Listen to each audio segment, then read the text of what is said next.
अस्सलाम वालेकुम dear students. Lecture number 2 में मैं आपका इंस्ट्रक्टर आतिफ नसीम आपको खुशामदीद कहता हूं। आज के लेक्चर में स्टूडेंट्स हमने एप्लीकेशन ऑफ गॉस लॉ पे एप्लीकेशन ऑफ एम्पेयर्स लॉ पे हमने बात करनी है।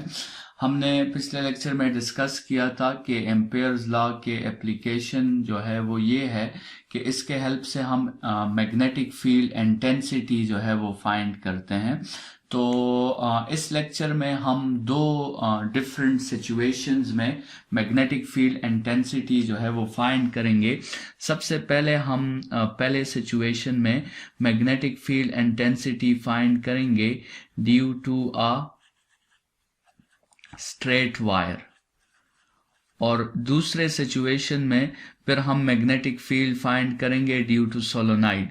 लेकिन सबसे पहले हम मैग्नेटिक फील्ड फाइंड करते हैं due to a straight current carrying wire. ठीक है, तो ये वही करंट कैरिंग वायर है जिसके लिए हमने राइट हैंड रूल यूज किया था और हमने मैग्नेटिक फील्ड की डायरेक्शन जो है वो फाइंड की थी।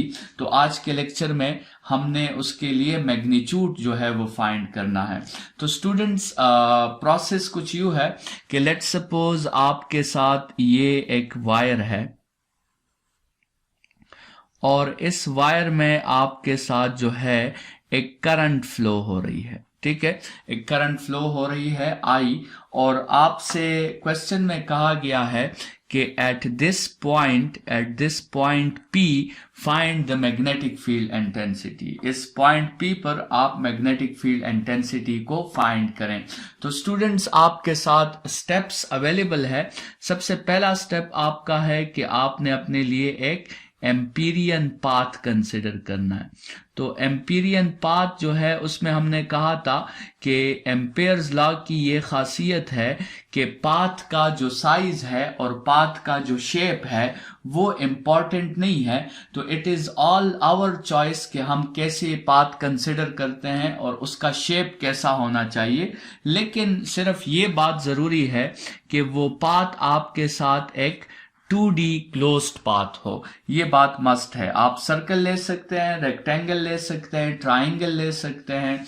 ठीक है, आप जो है मुख्तलिफ 2D पाथ्स ले सकते हैं। एनी रेगुलर और इर्रेगुलर 2D पाथ आप ले सकते हैं। स्टूडेंट्स यहाँ पे हम जो पाथ कंसिडर करेंगे, यहाँ पे हम पाथ कंसिडर करेंगे सर्कल का।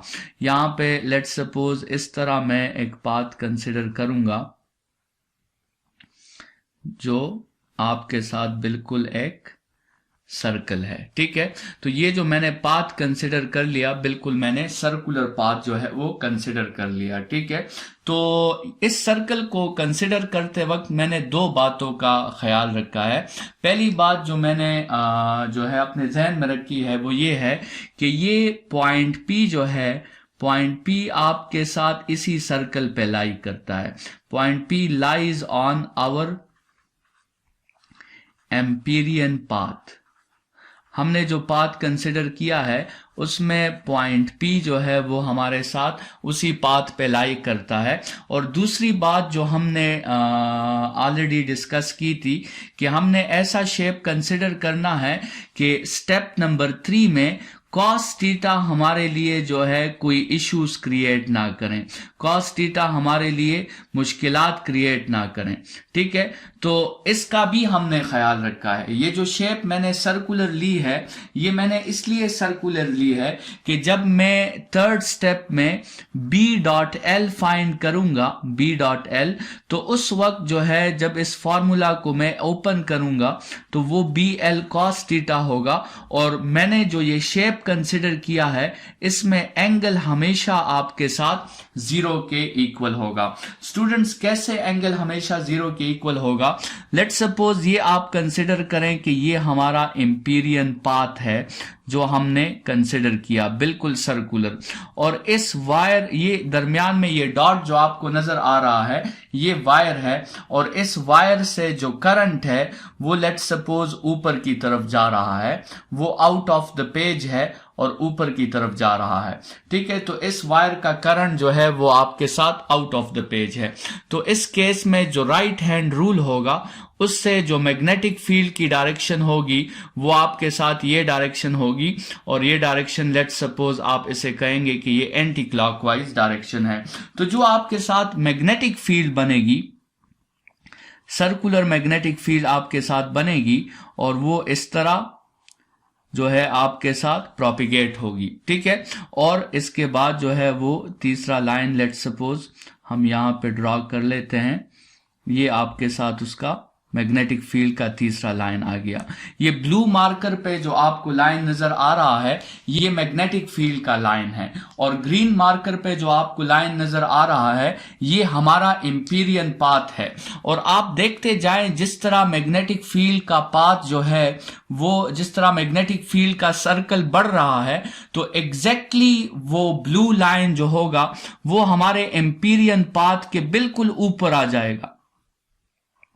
तो इसका मतलब ये होगा कि हमारा एम्पीरियन पाथ जो है वो मैग्नेटिक फील्ड के साथ हमेशा क्या एंगल बनाता है, वो मैग्नेटिक फील्ड के साथ हमेशा जीरो का एंगल बनाता है। तो इस शेप की कंसिडरेशन में जो दो बातें अहम थी उसका हमने ख्याल रखा है, और उसी के मुताबिक हमने ये शेप कंसिडर की है। स्टेप नंबर 2 में स्टूडेंट्स हमने जो है वो Gauss law Ampere's law apply करना है, और एम्पेयर्स लॉ कहता है कि the total flux through any close path is mu naught times the current that is enclosed in our path, ठीक है। This was the statement of Ampere's law. अभी students आपने ये सोचना है कि जो पाथ आपने कंसिडर किया है उस पाथ के अंदर से कितना करंट गुजर रहा है। हमारे एग्जाम्पल के केस में उस पाथ से स्टूडेंट्स सिर्फ I करंट गुजर रहा है, लेकिन अगर इस पाथ के अंदर स्टूडेंट्स कंसिडर करें, अगर हम एक और वायर भी रख देते और उसमें भी I करंट पास होती तो फिर हम यहां पर I मेंशन नहीं करते, हम यहां पर 2I मेंशन करते। और अगर इस वायर में अपोजिट डायरेक्शन में I जाती तो ये I और I कैंसिल हो जाते, फिर हम यहां पर करंट इनक्लोज्ड की जगह 0 मेंशन करते। तो इसको आपने बहुत ध्यान से इसकी वैल्यू पुट करनी है। आपने करंट इनक्लोज्ड की वो वैल्यू सारी की सारी पुट करनी है जो आपके एम्पीरियन पाथ के अंदर से जो करंट पास हो रहा है आपने उसको कंप्लीटली जो है वो कंसिडर करना है। So this is the second step. The closed path flux is equal to mu naught times I। फिर थर्ड स्टेप आपके साथ है कि आप इसी क्लोज पाथ फ्लक्स को दोबारा फाइंड करें, लेकिन एम्पेयर्स लॉ के हेल्प से फाइंड ना करें, उसको B.L के हेल्प से फाइंड करें। और B.L जो है वो आपके साथ होगा BL cos थीटा, और cos थीटा में आप 0 पुट कर देंगे, थीटा में आप 0 पुट कर देंगे। तो जब आप थीटा में 0 पुट करेंगे तो cos 0 की वैल्यू 1 है, तो आपके साथ total flux through close path हो जाएगा BL। और स्टूडेंट्स ये जो पाथ हमने कंसिडर किया है, ये जो सर्कुलर पाथ हमने कंसिडर किया है, यहाँ पे जो सर्कल हमने कंसिडर किया है, हमें पता है कि सर्कल का जो टोटल लेंथ होता है, जो टोटल पाथ होता है, उसे हम सरकमफेरेंस कहते हैं, और वो 2πr के इक्वल है। तो यहां पर L की जगह हम 2πr लिख सकते हैं। तो स्टूडेंट्स एम्पेयर्स लॉ हमें कहता है कि फ्लक्स म्यू नॉट I के इक्वल है, और जो फ्लक्स का फॉर्मूला है वो हमें कहता है कि फ्लक्स B इंटू 2πr के इक्वल है। तो स्टेप नंबर 4 में हम इन दोनों वैल्यूज को कंपैरिजन उसकी कर लेते हैं। तो अगर हम इन वैल्यूज की कंपैरिजन करें तो हमारे साथ फॉर्मूला आ जाएगा B is equal to B into 2πr is equal to mu naught times I, और यहां से अगर हम B को सब्जेक्ट कर दें तो आपके साथ आ जाएगा mu naught divided by 2π I divided by R। तो ये आपके साथ पहली एप्लीकेशन है जिसमें एम्पेयर्स लॉ के हेल्प से हमने मैग्नेटिक फील्ड इंटेंसिटी फाइंड कर ली at a distance r from a wire in which I current was moving. Students, इसमें तीन बातें जो अहम है वो ये है कि मैग्नेटिक फील्ड, पहली बात तो ये है कि अमाउंट ऑफ करंट पर डायरेक्टली रिलेट करती है। दूसरी बात ये है कि मैग्नेटिक फील्ड डिस्टेंस के साथ जितना आप वायर से दूर जाएंगे मैग्नेटिक फील्ड इंटेंसिटी आपके साथ कम होती जाएगी। और तीसरी बात, मैग्नेटिक फील्ड डिपेंड करती है म्यू नॉट पर।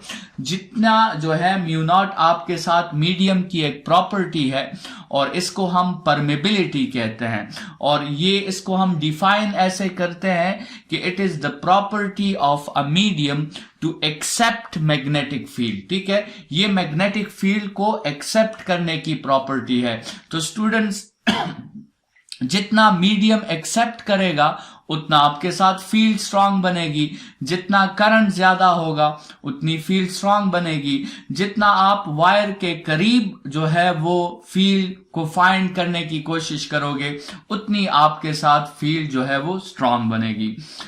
स्टूडेंट्स, ये तो हमारा फर्स्ट एप्लीकेशन था, लेकिन कभी कभार क्वेश्चन आता है इसी हमारे एफएससी के बोर्ड में कि proof the Ampere's law. Ampere's law को प्रूफ करें।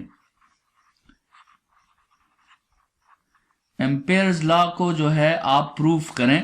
तो जो बुक में डिराइवेशन है वो कुछ इस तरह है कि इसी फर्स्ट एप्लीकेशन के हेल्प से जो है वो आपके लिए लॉ को प्रूव किया गया है।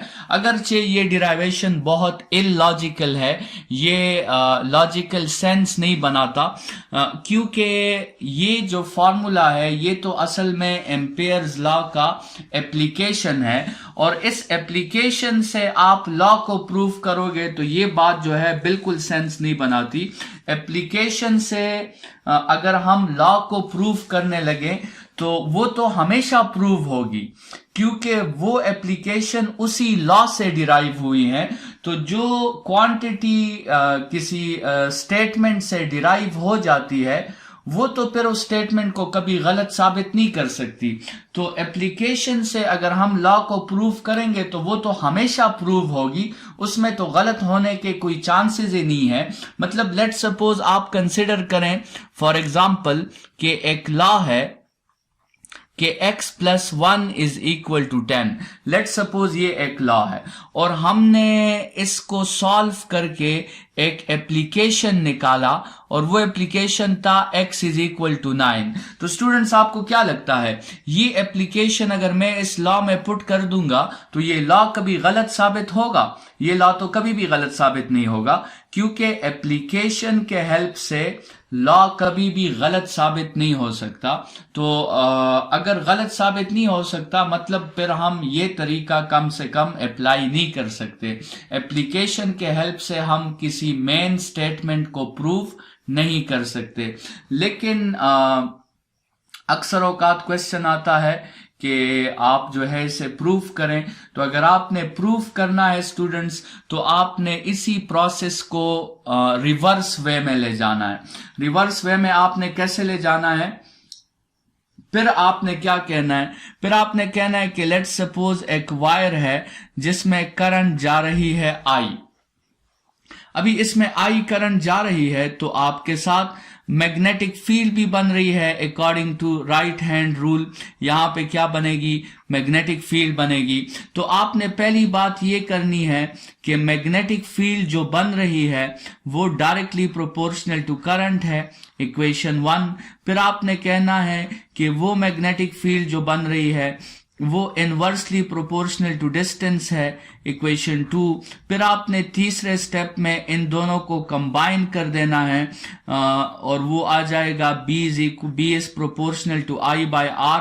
फिर आपने जो है फोर्थ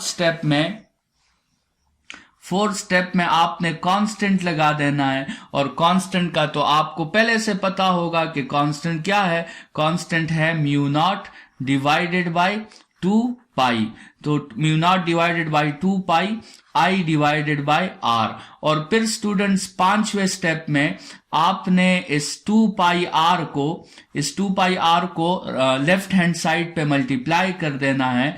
तो b into 2 pi R is equal to mu naught I, और फिर छठे स्टेप में आपने 2 पाई आर की जगह दोबारा एल पुट कर देना है, तो आपके साथ हो जाएगा b dot L is equal to mu naught I. और ये कौन सा आई था?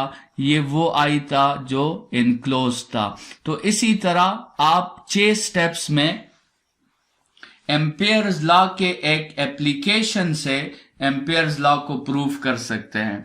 अगर आपका क्वेश्चन आता है, फर्ज करें कि state and also prove Ampere's law, तो फिर आपने ये प्रोसेस करना है।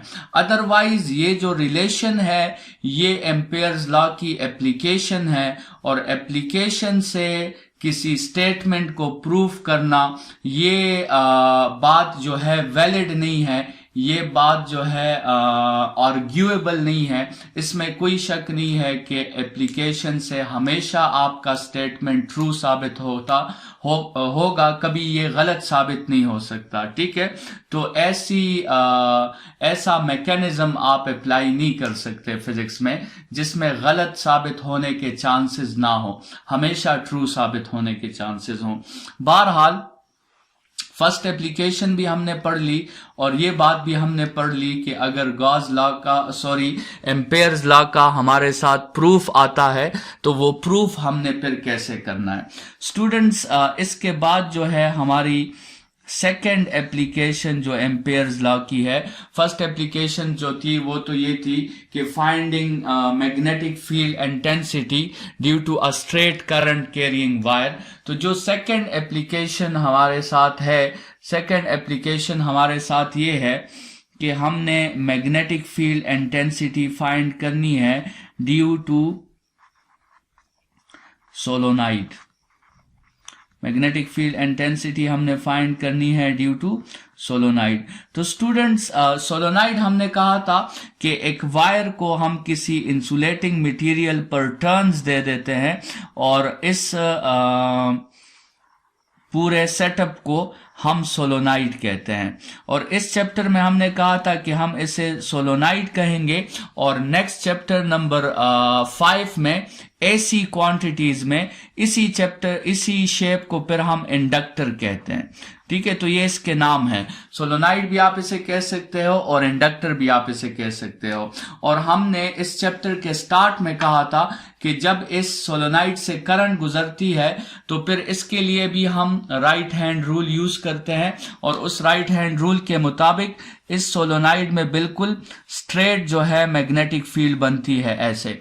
ठीक है, मतलब राइट हैंड रूल के मुताबिक ये सोलोनाइड जो है ये बिल्कुल बार मैग्नेट की तरह एक्शन शुरू कर देता है, जिसके अंदर हमने कहा था कि बार मैग्नेट के अंदर फील्ड नॉर्थ से साउथ की तरफ जाती है, और बाहर से फिर फील्ड वापस साउथ से नॉर्थ की तरफ आती है। तो सोलोनाइड से जब करंट पास होता है तो ये सोलोनाइड बिल्कुल आपके साथ एक बार मैग्नेट की तरह बिहेव करना शुरू कर देती है।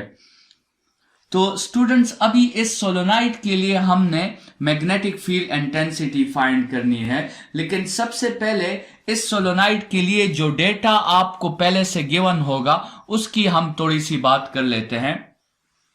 सबसे पहली चीज जो सोलोनाइड में हमें गिवन होगी वो है इस सोलोनाइड के नंबर ऑफ टर्न्स, कि इस सोलोनाइड में टर्न्स कितने हैं, और उसको हम कैपिटल एन कहेंगे। Number of turns in a solenoid को हम कैपिटल एन कहेंगे। दूसरी चीज जो हमें इस सोलोनाइड के बारे में गिवन होगी वो लेंथ ऑफ द सोलोनाइड होगा। लेंथ ऑफ सोलोनाइड को हम लेट्स सपोज एल कह देते हैं, तो लेंथ ऑफ सोलोनाइड हमें गिवन होगा। और तीसरी चीज स्टूडेंट्स हमने फाइंड करनी है जिसको हम स्मॉल एन कहेंगे, और स्मॉल एन को हम कैसे फाइंड करेंगे, हमने टोटल नंबर ऑफ टर्न्स को लेंथ पर डिवाइड कर देना है, ताकि हमें ये पता चल जाए कि 1 मीटर में कितने टर्न्स आ रहे हैं। ठीक है। 1 मीटर में आपके साथ कितने टर्न्स आ रहे हैं, तो उसके लिए हम एक वेरिएबल डिफाइन करेंगे number of turns per unit length. जिस तरह हमने resistance per unit length find किया था ताकि हमारे साथ एक क्रॉस मल्टीप्लिकेशन का फॉर्मूला आ जाए, उसी तरह हम यहां पर turns per unit length find करेंगे और इसका यूनिट जो होगा, इस टर्न्स पर यूनिट लेंथ का, इसका यूनिट होगा 1/मीटर। ठीक है, क्योंकि टर्न्स का तो कोई यूनिट नहीं है और लेंथ का यूनिट जो है वो मीटर है, तो इसका यूनिट हमारे साथ होगा 1/मीटर। ये डेटा हमारे साथ अवेलेबल होगी और एम्पेयर्स लॉ भी हमारे साथ है। एम्पेयर्स लॉ और इस डेटा के हेल्प से हमने अभी मैग्नेटिक फील्ड इंटेंसिटी फाइंड करनी है एक सोलोनाइड के लिए। तो स्टूडेंट्स स्टार्ट लेते हैं। हम एक सोलोनाइड जो है वो कंसिडर कर लेते हैं। यहां पे हमने एक सोलोनाइड जो है वो ड्रॉ कर दिया है।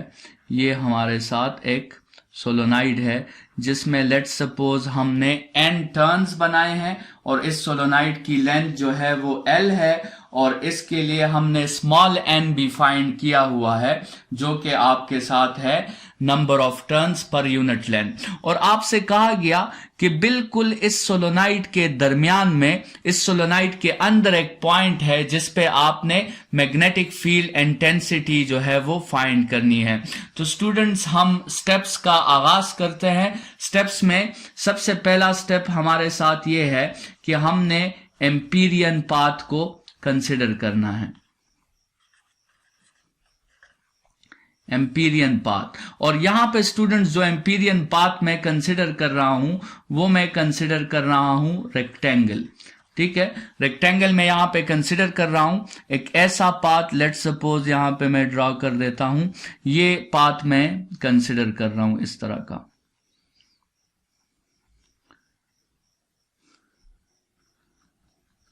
ठीक है, ये जो मैंने पाथ कंसिडर कर लिया उसमें मैंने 4 हिस्से जो है लेंथ के वो बना दिए हैं।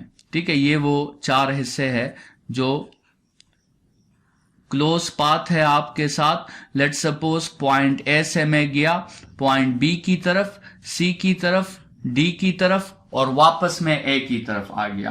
ये ए बी की जितनी लेंथ है इसको हम एल कह देते हैं और बी सी या ए डी की जितनी लेंथ है उसको हम डब्ल्यू कह देते हैं और इसको भी हम एल कह देते हैं। स्टूडेंट्स ये शेप कंसिडर करते वक्त जैसे हमने कहा कि हम 2 बातों के बारे में गौर करेंगे। पहली बात, जो हमारा पॉइंट P है वो पॉइंट P आपके साथ lies on our Amperian path. हमने जो रेक्टेंगल कंसिडर किया है उसमें हमारे साथ एम्पीरियन पाथ जो है जो हमने कंसिडर किया है उस पे पॉइंट P का होना बहुत जरूरी है। तो पॉइंट P हमने उस एम्पीरियन पाथ पे कंसिडर कर लिया है। ठीक है, और फिर स्टूडेंट्स इसमें रेक्टेंगल में एक एजम्पशन हम और भी ले रहे हैं कि W की वैल्यू जो है वो आपके साथ इस रेक्टेंगल की जो विड्थ है या इस रेक्टेंगल की जो ये हाइट है, ये जो डिस्टेंस है, this is extremely larger than this distance. और इसको आप जो है थोड़ी देर बाद समझेंगे, वरना यहां पे भी मैं आपको थोड़ा हिंट दे देता हूं। मैंने इस वर्टिकल डिस्टेंस को इस हॉरिजेंटल डिस्टेंस से इसलिए लार्ज रखा है क्योंकि मैं चाहता हूं कि ये जो CD साइड है, ये CD side is further away from the solenoid. ये CD साइड सोलोनाइड से काफी आपके साथ दूर है। ये इतना दूर है ये CD साइड कि इस CD साइड पे सोलोनाइड की मैग्नेटिक फील्ड इंटेंसिटी जो है वो नहीं पहुंच रही। और ये हमने क्यों ये assumption ली है इसकी आपको थोड़ी देर बाद समझ आ जाएगी। अच्छा, यहां आपको पता है कि फील्ड जो बन रही है वो इस डायरेक्शन में बन रही है। यहां पे मैं वैसे ही भी फील्ड बना रहा हूं लेकिन ये फील्ड इसके अंदर बन रही है। अभी मैंने बाहर बना दिया ताकि अंडरस्टैंडिंग में थोड़ी आसानी हो। ठीक है, अच्छा, तो पहली बात P पॉइंट ट्राइंगल हमारे रेक्टेंगल पे लाई कर रहा है। दूसरी एजम्पशन जो हाइट है, जो विड्थ है, वो हमने एक्सट्रीमली लार्जर ली है देन द लेंथ, जिसको आप आगे स्टेप नंबर 3 में आपको समझ आ जाएगी।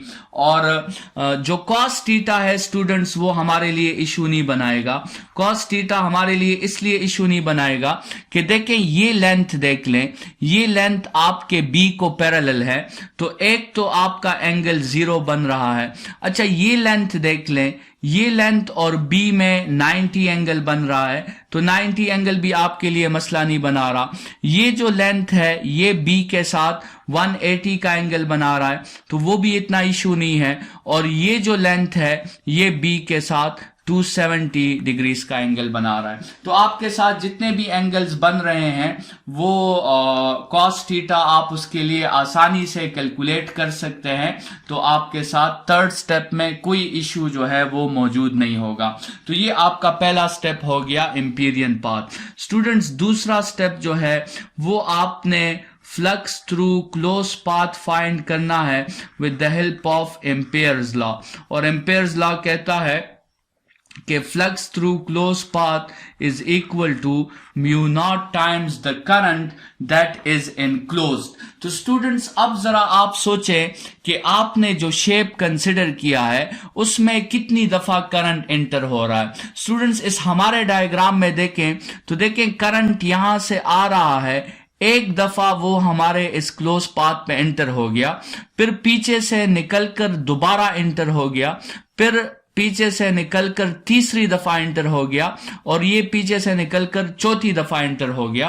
तो हमारे इस केस में जो डायग्राम हमने कंसिडर किया है उसमें आपके साथ स्टूडेंट्स हम लिखेंगे mu naught times 4i in this diagram जो हमने कंसिडर किया है। लेकिन जैसे स्टूडेंट्स बात हुई है ऑलरेडी कि एम्पेयर्स लॉ की खूबसूरती यही है कि इसमें शेप और साइज जरूरी नहीं होता। तो अगर एक स्टूडेंट एक बड़ा रेक्टेंगल कंसिडर कर लेता तो उस केस में तो फिर हो सकता है कि ये करंट इनक्लोज्ड 10i तक पहुंच जाता, या करंट इनक्लोज्ड हो सकता है कि 12i तक पहुंच जाता, या एक स्टूडेंट चौथा रेक्टेंगल कंसिडर कर लेता ऐसे, तो हो सकता है उसका करंट 2i हो जाता। तो जनरली हम क्या लिखेंगे, generally depending on the shape हम ni लिखेंगे। हर स्टूडेंट की फिर अपनी चॉइस है कि वो n को क्या कंसिडर करता है, लेकिन डिराइवेशन के लिए, जनरलिज्म के लिए हम इसको जो है ni डिस्कस कर लेते हैं फिलहाल। तो हमने क्लोज पाथ के जरिए जो फ्लक्स फाइंड किया with the help of Ampere's law, वो हमारे साथ आया mu naught ni। Students step number 3 में हम दोबारा क्लोज पाथ फ्लक्स फाइंड करेंगे, लेकिन इस बार हम b डॉट l से उसे फाइंड करेंगे। और स्टूडेंट्स ये फॉर्मूला हमें 4 दफा यूज करना होगा, इस लेंथ के लिए अलग से, इस लेंथ के लिए अलग से, इस लेंथ के लिए अलग से, और इस लेंथ के लिए अलग से। और फिर सुपरपोजिशन थ्योरम के हेल्प से हमें उन 4 फार्मूलाज को फिर ऐड करना होगा। तो इसका मतलब यह है कि हमें फ्लक्स 4 दफा फाइंड करना होगा और फिर उन सब फ्लक्स को हमें आपस में ऐड करना होगा। स्टूडेंट्स ये जो आपके साथ लेंथ है b डॉट l, इस केस में एंगल ऑलरेडी हमने कह दिया कि हमारा एंगल इस केस में 0 है, और यहां से हमारा जो फार्मूला बन जाएगा वो BL बन जाएगा, क्योंकि cos ऑफ 0 जो है वो 1 के इक्वल होता है।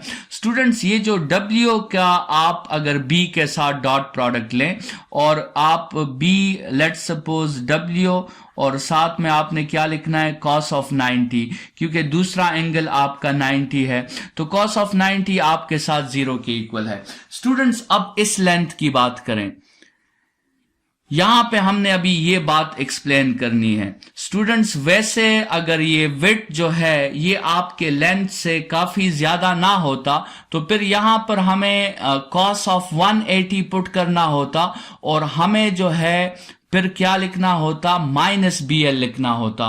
तो अगर इन टोटल फ्लक्स को हम प्लस कर देते हैं तो प्लस BL भी आता, माइनस BL भी आता, तो ओवरऑल जो है आपके थर्ड स्टेप में टोटल फ्लक्स 0 आ जाता। और जब आप कंपैरिजन करते हैं तो आप इस वैल्यू को 0 के साथ कंपेयर कर लेते, और इस वैल्यू को जब आप 0 के साथ कंपेयर कर लेते हैं तो आपके साथ फिर उससे आप B जो है वो तो फाइंड आउट नहीं कर सकते। तो इसलिए स्टूडेंट्स हमने ये एजम्पशन ली है कि आपके साथ विड्थ जो है वो लेंथ से इंतहाई दूर हो, ताकि हम उस केस में B को क्या कंसिडर कर लें, B को हम 0 कंसिडर कर लें। तो ये फैक्टर माइनस BL नहीं होगा, बल्कि ये फैक्टर आपके साथ 0 होगा। और इसी तरह फ्लक्स 4 में जो एंगल बन रहा है वो 270 बन रहा है, तो